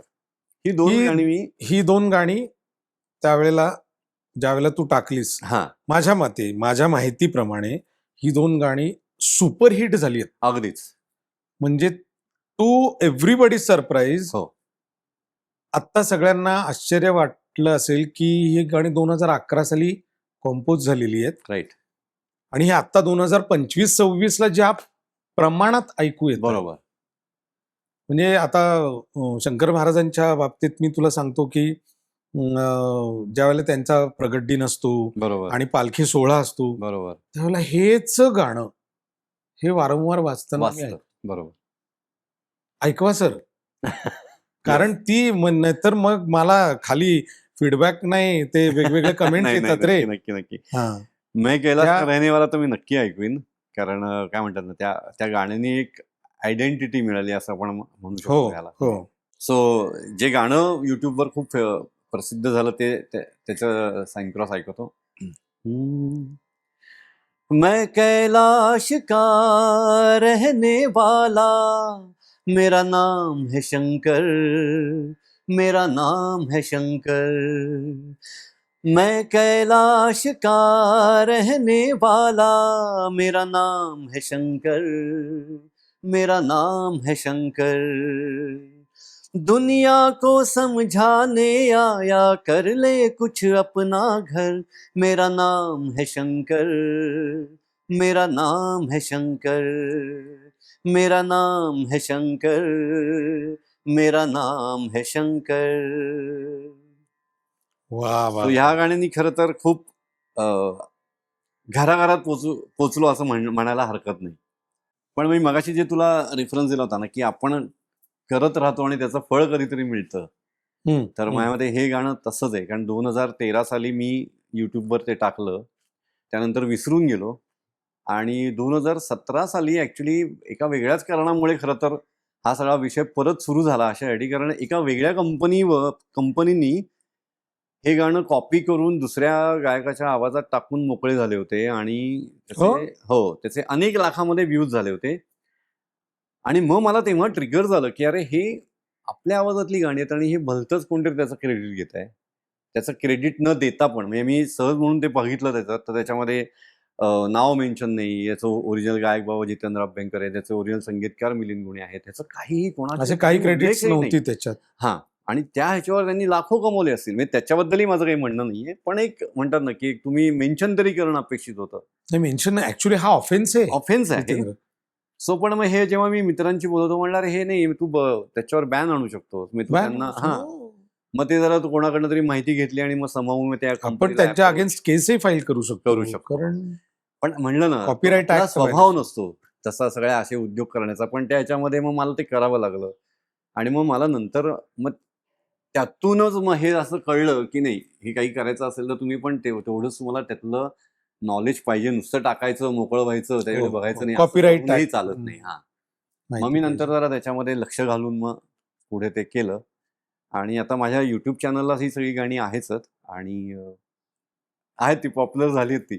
आणि मला फार छान वाटतं की बरेचदा असं होतं की अनेक जण फोन करतात की अरे आता तुझं गाणं इथे आता अशा इथं मोठ्या स्पीकरवर लागलंय आणि आम्ही तुला वैयक्तिकरित्या जितेंद्र काय वाटत असेल रे? मला इमॅजिन नाही करता येत म्हणून सांगतो. आपण जातोय रस्त्याने, कार्यक्रमाला जातोय कुठल्या तरी, आणि अरे आपणच गायलेलं गाणं ऐकतोय. म्हणजे शंकर महाराजांचं स्पेशली. नाही विलक्षण असतो हा. म्हणजे मी तुला खरं सांगतो, म्हणजे हा जो हे फिलिंग आहे ना, हे खूप विलक्षण आहे. म्हणजे मी आता आपण खरं तर एवढंच काम केलेलं आहे तरी सुद्धा त्याचा एवढा मोठा हे वाटतो आपल्याला की अरे काय छान वाटतं हे फार भारी आहे असं. फक्त माझी इच्छा एवढीच आहे की अशा पद्धतीचं खूप काम होऊ देत, एवढीच माझी इच्छा कायम मनापासून असते. मी एवढं एकाच्यावरच थांबूया आणि आपण झालं कृतकृत, मी असं नको व्हायला, असं वाटतं मला काय म्हणते. आणि नक्की होणार. सश्रद्धा असण्याचं आणि गुरुकृपा ज्याला मान्य आहे, राईट, त्याला काहीच कमी नाही पडणार. तू जे म्हणालास ना की तुम्हाला ते करून थांबावं लागतं, थांबण्याची तयारी पाहिजे. हा पेशन्स प्रत्येकाकडे खूप महत्वाचा आहे. खूपच महत्वाचा. ज्याला या कुठल्याही क्षेत्रात रादर, पण या क्षेत्रात ज्याला यायचंय त्याने तो पेशन्स ठेवला पाहिजे. आता जसं आता शंकर महाराजांबद्दल आपण बोललो, तसं तुझ्या आयुष्यात खूप महत्वाचा टप्पा नंतर तुझ्याकडनं घडला, तो म्हणजे संत सेवा संघात आपला जो मित्र आहे, राईट, जीवन धर्माधिकारी, संगीतकार जीवन धर्माधिकारी, ज्याचा पॉडकास्ट आपण केला आणि तू पाहिलास. राईट. तर त्याचाही तोच आहे की तो बिचारा असा सबमिसिव्ह राहतो. राईट, अगदी. त्याला असं स्वतःला लाईमलाईट मध्ये राहायला आवडत नाही, अजिबात नाही आवडत. पण त्यांनी केलेल्या कॉम्पोजिशन्स ह्या खूप एक्सक्लुझिव्ह आणि हटके असतात. नक्कीच, हे तुलाही करतोस. त्यावेळेला त्याच्या डोक्यात जी आयडिया आली होती की ज्ञानेश्वरी, त्याच्या अध्याय, बरोबर, या सगळ्या ओव्या त्याने स्वरबद्ध केल्या, म्हणजे कंपोज केल्या. आणि त्याच्या डोक्यात तो मला म्हणला, अरे संजू, मला दुसरं कुठलंच नाव डोळ्यासमोर नव्हतं, मी फक्त जितेंद्र अभ्यंकर डोळ्यासमोर. बरोबर. त्याच्याबद्दल मला ऐकायला आवडेल तुझ्या. म्हणजे जसं मी म्हणलं तसं की कार्यक्रम चालू असतानाच हे जे दुसरं क्षेत्र चालू होतं प्लेबॅकचं, तो त्याच्यामध्ये मला जीवन अप्रोच झालं. मग आपल्या आयुष्यात हे सगळे योग ठरलेले असतात. कोणी यायचं असतं आपल्या आयुष्यात, कोणी आपल्याकडून काम करून घ्यायचं असतं, हे सगळं ठरलेलं असतं. तर माझ्यामध्ये जीवनचा या बाबतीत मोठा रोल मानेन मी, कारण जीवनमुळे मी खूप काम केलं. त्यातलं सगळ्यात मोठं काम म्हणजे तू आत्ता म्हणलास ते ज्ञानेश्वरीचं. आणि ज्ञानेश्वरीतल्या सगळ्या माऊलींच्या त्यांच्या ज्या तोंडी ओव्या आहेत त्या सगळ्या मी गायल्यात. माझ्यामध्ये ऑलमोस्ट त्या 6,000-6,500 तर ओव्या असतीलच. आणि पुन्हा तेच की याच्यामध्ये सगळ्यात मोठं टास्क असं होतं, खरं तर आम्ही हे प्रोजेक्ट सुरू केलं आणि हे ऑलमोस्ट माझ्यामध्ये 3-1 वर्ष चाललं असेल, कारण परत तेच की मध्ये कोविड आला. पण पुन्हा ती गुरुकृपा जी म्हणतात तीच आहे ना, की 3 वर्षापूर्वी सुरू केलेला पहिली ओवी, तेव्हाचा माझा टोन, आणि शेवटची ओवी 3 वर्षानंतर रेकॉर्ड झालेली, या टोनमध्ये काहीही फरक नव्हता. आणि पुन्हा ती म्हणलं स्वामींचीच कृपा आहे की हे असंच्या असं राहणं सुद्धा, कारण कोविड आल्यामुळे आमची रेकॉर्डिंग्स तेवढी सलग होत नव्हती, त्यामुळे ते मागं पडत गेलं बऱ्यापैकी. पण ह्या सगळ्याच्यामध्ये असं म्हणजे एक चांगला एक्झाम्पल ह्याचं आहे ना, अनारकली का कुठला तो मोगले आझम पिक्चरला जेव्हा सुरू केला होता, आणि जेव्हा तो संपला, तर ह्याच्यामध्ये ऑलमोस्ट एक 8 का 9 वर्षाचा काळ गेला होता. त्याच्यामध्ये ती जी कॅरेक्टर होती तर त्यांच्यावर ते एज दिसायला लागलं होतं. सो थोड्याफार प्रमाणात ते इथे पण लागू होतं की तुमचा आवाज पण बदलत राहत आवाजही असतो ना. बदलतो म्हणजे 3 वर्षांच्या मधल्या हा. काळात. आणि तो कोविड सारखा एक टप्पा काळ की होता. ज्यावेळेला तू हा. काही गात नाहीयेस. काहीच नाही, काहीच नव्हतं तेव्हा ना. सो तो पहिल्या ओवीचा जो आवाज होता तो शेवटच्या ओवीचाही आवाज राहिला. ही गुरुकृपा. ही गुरुकृपा. सो अशा टाईपची चॅलेंजेस येऊन सुद्धा तुम्ही पुन्हा त्यातनं व्यवस्थित छान बाहेर पडता, छान तरुण जाता, हे सगळं त्या श्रद्धेशिवाय होत नाही, त्यांच्या कृपेशिवाय होत नाही. हे पुन्हा एकदा सिद्ध झालं.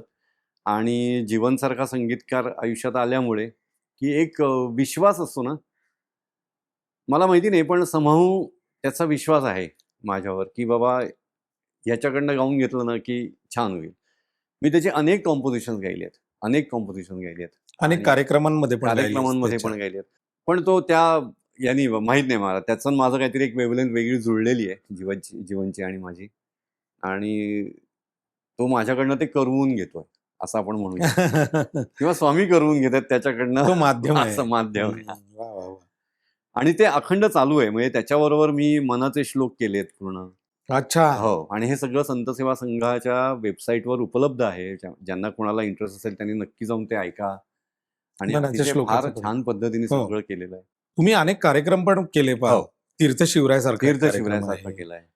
हो. तीर्थ शिवरायामधली गाणी सुद्धा खूप लोकांना आवडली कारण तो मोठ्या स्केलवर कार्यक्रम होता. हो. नंतर तुम्ही एक मला आवडलेला रिसेंट एक कार्यक्रम होता राष्ट्र आराधना. राष्ट्र आराधन, बरोबर.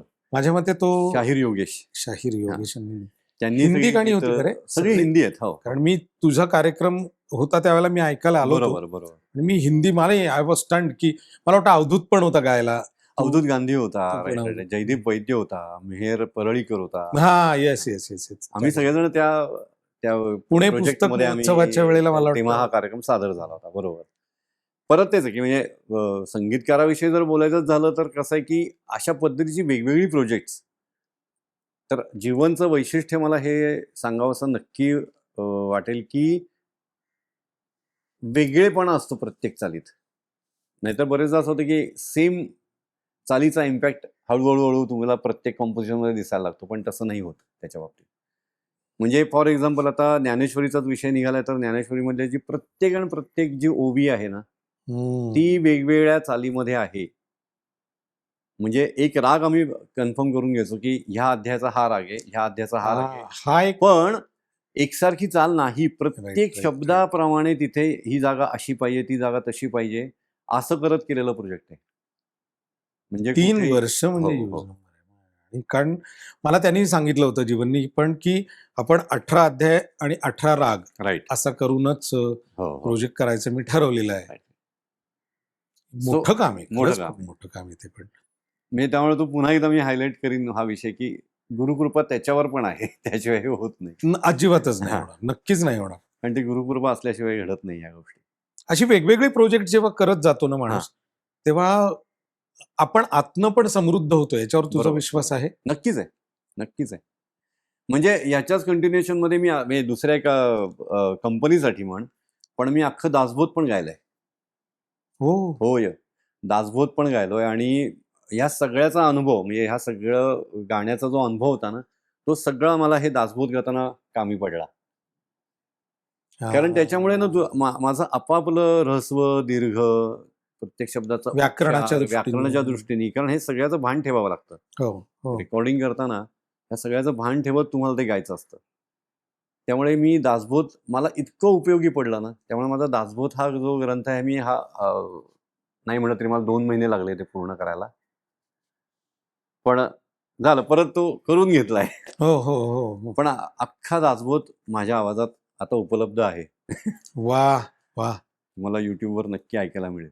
ह्या गोष्टी आतून सुद्धा खूप घडवतात रे माणसाला. नक्की तुला समृद्ध काय करतात. वाटवलं त्या गोष्टीतनं तुला काय वाटलं की आपल्यात ह्या गोष्टींचे चेंजेस झाले बरं का? हम्म. असं काही जाणवलं का? किंवा कारण हे जे आहेत हे अलौकिक लेखन आहे. माऊलींचं असो तर समर्थांचं असो, हे अलौकिक आहे, अद्भुत आहे. अलौकिक. हो हो. याची तुलनाच होऊ शकत नाही. हम्म. पण हे गाताना ज्या वेळेला आपल्याला वैयक्तिकरित्या आपण आंतरिक सुद्धा काही बदल 100% आपल्यात होतात. होतात. ते झाले, मला जाणवले ते. अगदी याचं सगळ्यात अगदी बारकाईच्या जर सांगायचं झालं ना, तुला संक्षिप्त स्वरूपात सांगायचं झालं ना, तर यातनं मला एक नक्की कळलं की नामस्मरणाची ताकद काय आहे. हो. आणि मला माहिती नाही, पण ते हळूहळू माझ्यामध्ये ते आपापलं येत गेलं आणि की सतत नामस्मरण करणे हे जे आहे ना, आणि याचा जो काय फायदा आहे ना, तो मला जाणवायला लागला. म्हणजे हे मी काय तुला 10 वर्षापूर्वीचं सांगत नाही. म्हणजे 10 वर्षापूर्वी जितेंद्र अभ्यंकर असा होता का, अजिबात नाही. पण आता माझ्यात जो फरक झालाय किंवा पडलाय ना, हा नक्की या सगळ्याचा म्हणजे ह्या impact आहे. प्रोजेक्ट्सनी तुला खऱ्या नक्की, अर्थानं नक्की. आतून आपापले सुद्धा बदललं. त्याच्यामध्ये चेंजेस आपल्या मॅच्युरिटीमध्ये होतात, आपल्या त्या विषयाकडे बघण्यामध्ये होतात. बरोबर बरोबर म्हणजे बरोबर. एकच गोष्ट 10 वर्षापूर्वी मी ज्या पद्धतीने बघायचो ती आता नाही बघितली जात माझी. एक शांतता यायला लागते. करेक्ट. ह्याच्या सगळ्या गोष्टी आहेत, ह्या आपापल्या येत जातात. हे जे लेखन आहे ना, ह्याला एक आपल्या धर्मग्रंथात एक शब्द वापरला जातो, हे अपौरुषेय आहे.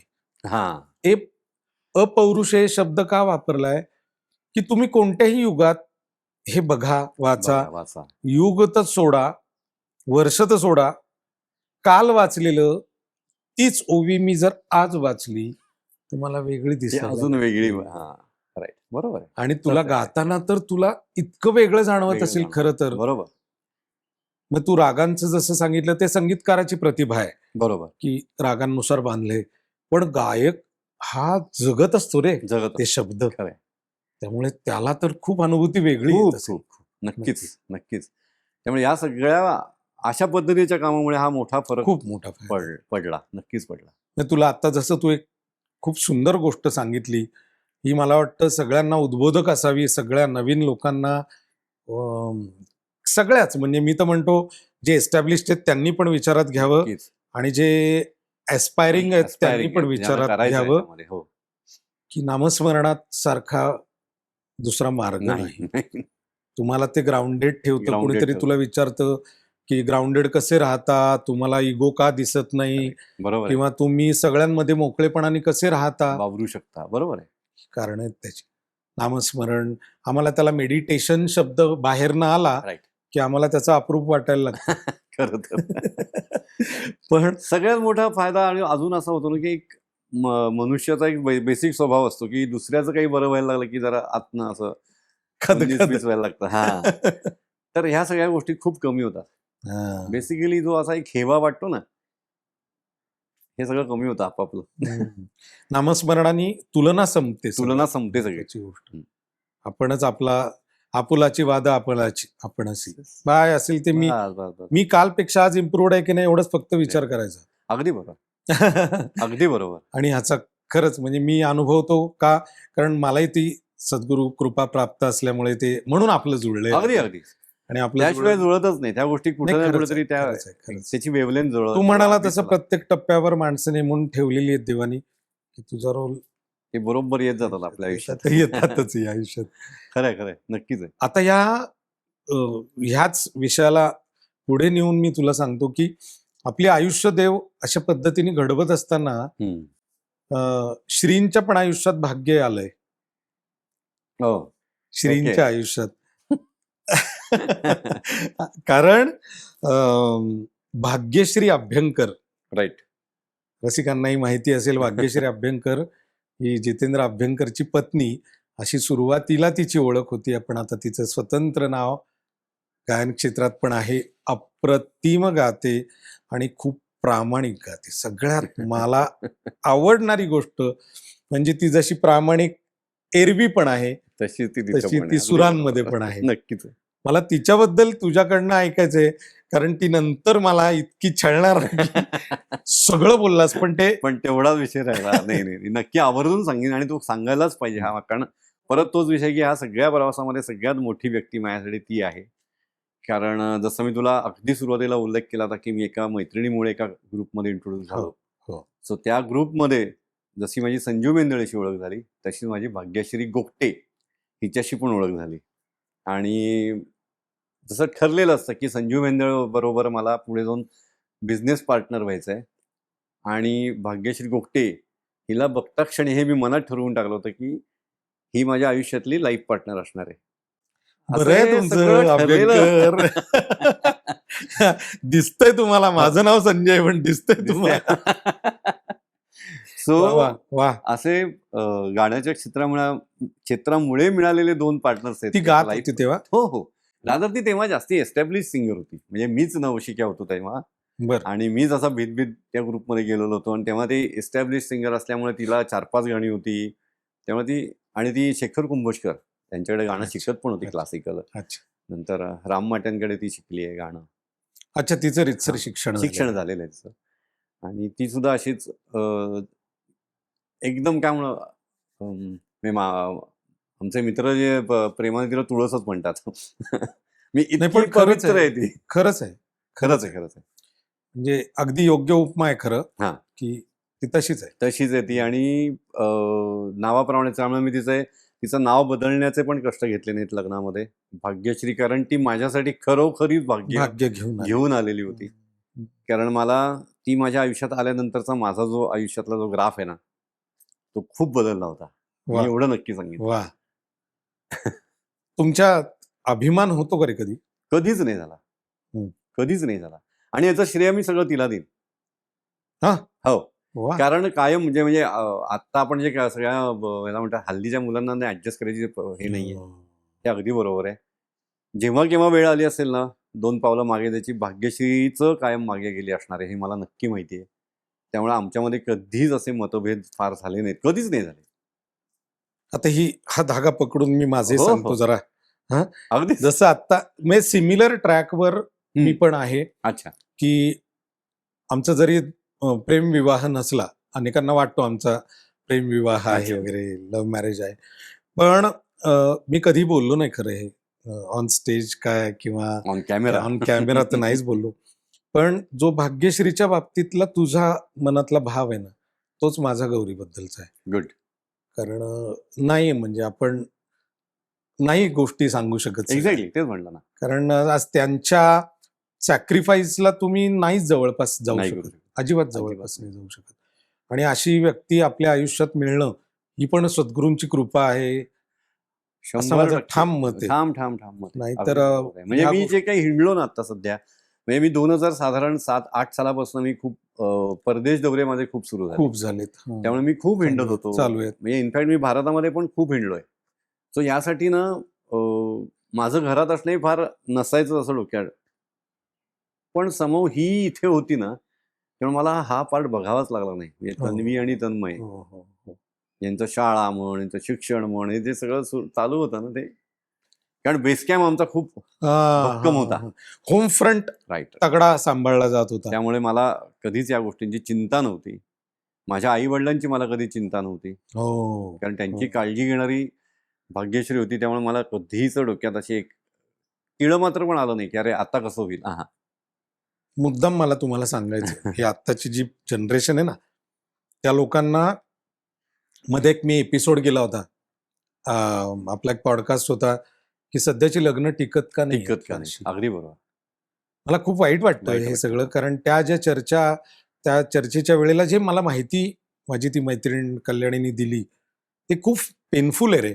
हो. म्हणजे कोणीच ऍडजस्टमेंट करायला मागत कोणीच नाही, नाही. सगळ्यांचेच इगोज मोठे आहेत. सगळ्यांचेच. आणि एक आता खरं तर भाग्यश्रीचा विचार जर केला तर तू जसं म्हणालास की ती एस्टॅब्लिश सिंगर होती जेव्हा तू उमेदवारी करत होतास, हो, मग हे सॅक्रिफाईस केवढं प्रचंड मोठे आहे आहे. की आज मला पूर्ण वेळ संसारासाठी द्यायचा आहे, का तर जितेंद्र एस्टॅब्लिश होणार आहे आणि जितेंद्रचं सगळं लाईफ बरोबर. त्याच्यावर पूर्ण. हे खूप मोठं मन खरंच लागतं खूप मोठे. आजकाल, म्हणजे प्रत्येकाची स्पेस आहे रे. त्यामुळे तू अगदी योग्य विचारलंस की अभिमान झाला नाही का कधी, तर कधीच नाही झाला. खरंच खरंच आहे. खरंच हे आपण खरंच खूप भाग्यवान आहोत की आपल्याला असे लाईफ अगदी, पार्टनर्स अगदी. मिळाले, आणि स्वामींची ज्यांच्या अगदी अगदी ज्यांच्या सामर्थ्यामुळे बळामुळे आपण बरोबर आपल्याला आपल्या मनासारखं करू शकतो, बिनधास्त करू शकतो. बिनधास्त करू शकतो.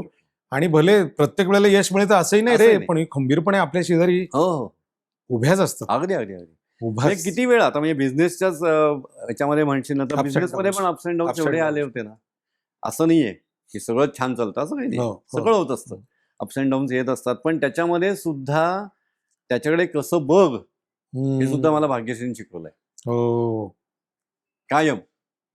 आणि आपले सुद्धा सगळे टँट्रम्स हो, असतात हो. रे. बायको पुढेच आपण नाही, चायला नाही, नाही. मी जास्त करतो. अगदीच हा? मान्य करीन मनापासून. आणि मला असं वाटतं की कॅमेरा समोर मान्य करणं केव्हाही चांगलं, कारण याचा प्रूफ पण राहील आता आयुष्यभरासाठी. वा वा वा.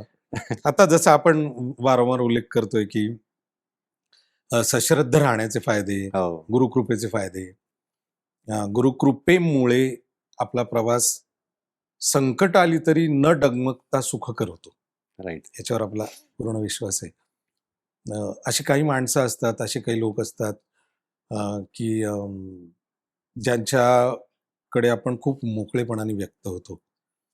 अं, मग आपण आपल्या मनातलं तिथे सगळं सांगतो, कुठलंही बरोबर. हातचं न राखता. बरोबर.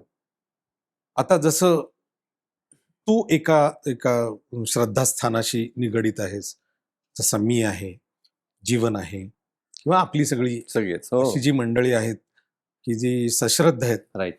ती एका कुठल्या तरी गोष्टीशी खूप स्ट्रॉंगली कनेक्टेड असतात. तर असा एखादा प्रसंग जर आला तुझ्या आयुष्यात आणि आत्ताच तो घडला, की तू तुझ्या श्रद्धास्थानाच्या समोर बसलायस, अरे बापरे.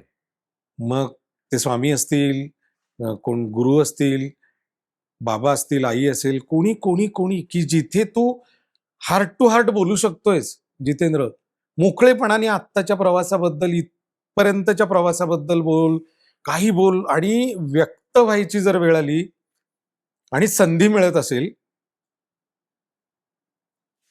तर बर. बोलून टाक, बोलून टाक. अरे बापरे, तू खूपच अवघड अशी सिच्युएशन समोर मांडली आहे माझ्या. कधीच विचार नाही केला मी या गोष्टीचा, कारण माझ्या आयुष्यामध्ये जर तू म्हणशील तर मग स्वामी ही एकमेव अशी श्रद्धास्थान आहे की मी त्यांनाच आणू शकतो समोर माझ्या. वा. आणि खरं तर काय वेगळं असं खरं त्यांच्या पुढे काय मांडायचं ना, कारण प्रत्येकजण प्रत्येक गोष्टही त्यांना माहिती आहे किंवा आपण त्यांच्यासमोर ती कायम कबूल करत असतो. त्यामुळे वेगळं परत असं त्यांना समोर आल्यानंतर मागणं हे तर माझ्या मते मला तर अवघडच होईल. काय मागावं हे तरी कळणार नाही मला.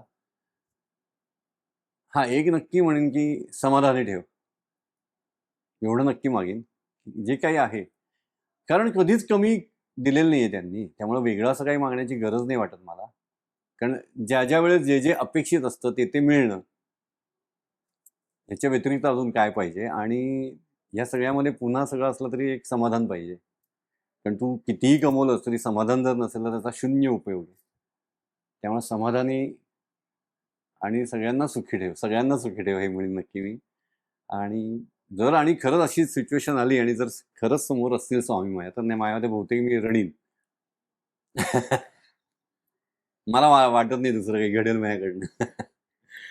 आणि या बाबतीत थोडस हळवं आपण होतो. खूप आहे. आपण हळवे होतो की आपण आपल्या बाबांशी एखादी गोष्ट हार्ट टू हार्ट बोलणं, राईट. त्याहीपेक्षा आपण देवाशीच हार्ट टू हार्ट हार्ट बोलणं. आणि त्यांना सगळंच माहिती आहे. तू Right. आता जे एक वाक्य म्हणालास, त्यांना सगळंच माहिती, सगळंच त्यांना माहिती आहे. सांगायला काहीच काहीच लागत लागत नाहीये.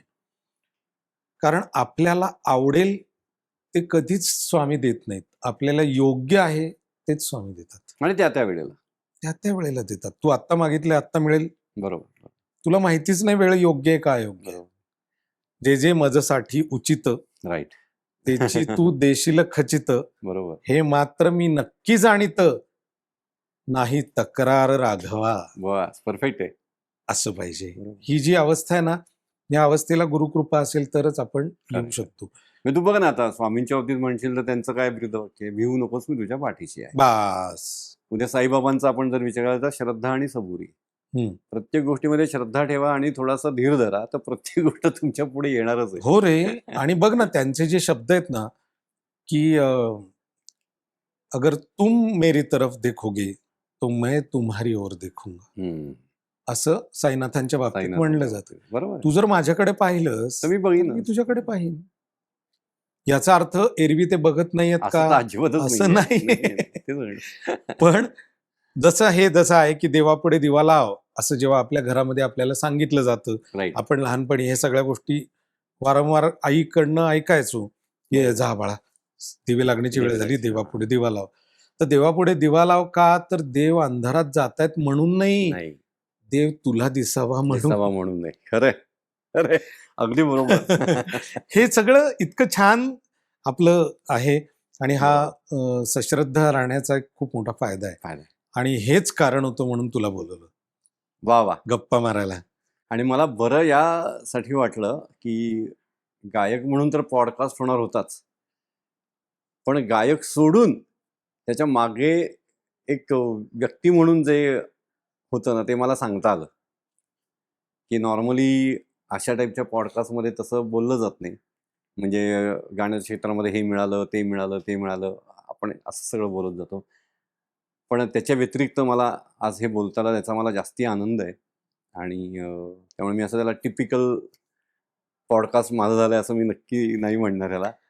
आणि हे मला माझ्यासाठी खूप याचा मला खूप आनंद आहे की नाही, तुला नाही, तो खरंच. त्या दृष्टीने वाटला, कारण माझा उद्देश तोच होता जितेंद्र, नक्कीच. की मला फक्त जितेंद्र, पार्श्वगायक जितेंद्र किंवा गायक जितेंद्र अभ्यंकर हा मला नकोच होता दाखवायला. मला माझा मित्र कसा आहे हे मला माहिती आहे, हा लोकांना कळावा ही एक तळमळ होती. Right. की काय थॉट प्रोसेसनी हा करतोय प्रत्येक गोष्ट. म्हणजे नुसतेच लाईव्ह शोज नाही करत आहे, त्याच्या व्यतिरिक्त जी त्याचा थिंक टँक आहे तो बरोबर. मला दाखवायचा होता आणि ही तळमळ होती. आणि ते तुला आवडलं त्याच्याबद्दल अरे नक्कीच, मला नक्कीच. खूप आनंद झालाय खरं तर, अगदी की माझा उद्देश साध्य झाला, सफल झाला असं हो, म्हणजे वाटतं. खरं सांगू का, ह्या पॉडकास्टमध्ये नॉर्मली असं होतं की आपल्या आयुष्यात आलेली आपली मित्रमंडळी की ज्यांच्यामुळे पण आपण खूप समृद्ध होत असतो ना, अशा सगळ्या मित्रांची खरं तर नावं मी घेऊ शकलो असतो. मी आत्ता नाही घेतली मुद्दामून, पण त्या सगळ्यांना मी डोक्यात ठेवून त्यांना सगळ्यांना मी धन्यवाद देतोय नक्कीच.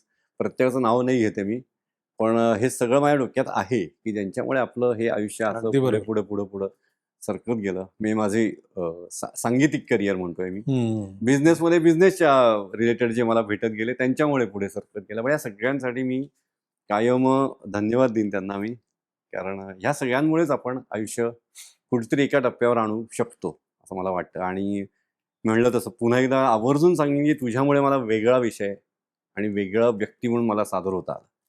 त्यासाठी खूप खूप तुझे थँक्यू. अरे मस्त, थँक्यू. आपली एक अशीच प्रेमाने जोडली गेलेली तुझ्यासारखी काही माणसं आहेत, काही मंडळी आहेत. तर एक प्रथा म्हणून आपण एक सुरू केलेलं आहे हां.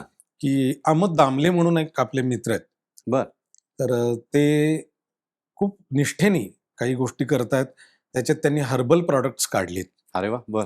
आणि ती हर्बल प्रॉडक्ट्स ही ब्युटी रिलेटेड असे ओके. काही प्रॉडक्ट्स आहेत. त्याच्यात त्यांनी एक गिफ्ट तुझ्यासाठी पाठवलेली आहे. ओ बर. हं. अमोद दामलेंचं चारुकोशा नावाचा एक ब्रँड आहे. अरे वा. त्यामुळे हे प्रॉडक्ट तुला चारुकोशा अरे वा. अमोद दामलेंकडून. Thank you so much. नाव फार छान आहे, चारुकोशा. हा. आपली आणखी एक मैत्रीण आहे हा. रुजुता गोखले. तिचा स्वप्नगंधा कलेक्शन्स पैठणी आणि बरंच काही नावाचा एक ब्रँड आहे. बर. तर ती काय करते, आपली जी पारंपरिक पैठणी आहे त्या पैठणीपासून वेगवेगळे गिफ्ट आर्टिकल्स तयार करते. राईट. हा. आणि कॉर्पोरेट गिफ्टिंग पर्यंत सगळ्या गोष्टी करते, वेगवेगळ्या गोष्टी. बर बर. तर आता तू गायक असल्यामुळे तिने तुला एक वही पाठवलेली आहे अरे वा. स्वप्नगंधा कलेक्शन्स कडनं. क्या बात आहे. वा. संजय गोकुळी. वा वा वा, बढिया. मी दोघांचे खूप खूप धन्यवाद मानतो. मला हे फार आवडलं, संजय गोकुळी. किती छान आहे ना हे, अप्रतिम. ह्या सगळ्या ह्या दोघांचेही नंबर्स पण आहेत, ओके. त्यामुळे त्यांना तू फीडबॅक पण देऊ नक्की शकतो देईन, नक्कीच देईन. की कसं वाटतंय, काय वाटतंय. येस. आणि अजूनही बऱ्याच ऍक्च्युली गोष्टी आहेत बर. की तुला त्या सगळ्या त्यांच्या साईटवर आणि ते सगळं मिळतील, बरेच कॅटलॉग आहेत. पण मला हे दोन गोष्टी वेगळ्या वाटल्या म्हणून मी मुद्दाम नक्कीच. तुला अरे वा, दिल्या. खूपच छान. थँक्यू. मी तुझे आभार मानणार नाहीये मित्रा. मला खूप आनंद झाला तू आलास राईट. आणि हा खऱ्या अर्थाने आनंदाचा पॉडकास्ट झाला, सद्विचारांचा मेळा होता आजचा. नक्कीच नक्कीच. त्यामुळे मला अगदीच. खूप बरं वाटलं. पुन्हा पुन्हा आपण भेटतच राहतो खरं तर एरवी, पण असं असं ऑन कॅमेरा मला वाटतं आपण पहिल्यांदाच बोललोय. Yes yes. त्यामुळे तुला कसं वाटलं ते सांग. अरे नक्कीच. मी म्हणलं तसं की मला खरंच खूप मस्त वाटलं. तू म्हणलाच असं की बर्डन आलं नाही, कारण या गप्पा होत्या चुकून माझ्याकडनं जर थोडंसं काही उगाचच वाढवून बोललं गेलं असेल तर प्लीज कंटाळू नका, शेवटपर्यंत नीट बघा सगळा पॉडकास्ट. कारण गायकाला गाण्याची जास्ती सवय असते बोलण्यापेक्षा. बोलण्यापेक्षा. त्यामुळे जसं जमेल तसं, माझ्या बुद्धीला जमेल तसं मी बोलत गेलो. होप तुम्हाला सगळ्यांना आवडेल अशी आशा करतो आणि मजा आली. पुन्हा एकदा धन्यवाद. संवाद वेळा आणि साधंसुधं या आणि चॅनलसाठी पण खूप शुभेच्छा थँक्यू. की अशीच अजून खूप पॉडकास्ट होऊ देत आणि वेगवेगळे विषय या माध्यमातून लोकांच्या समोर येऊ देत अशी आशा करतो. धन्यवाद. धन्यवाद. धन्यवाद.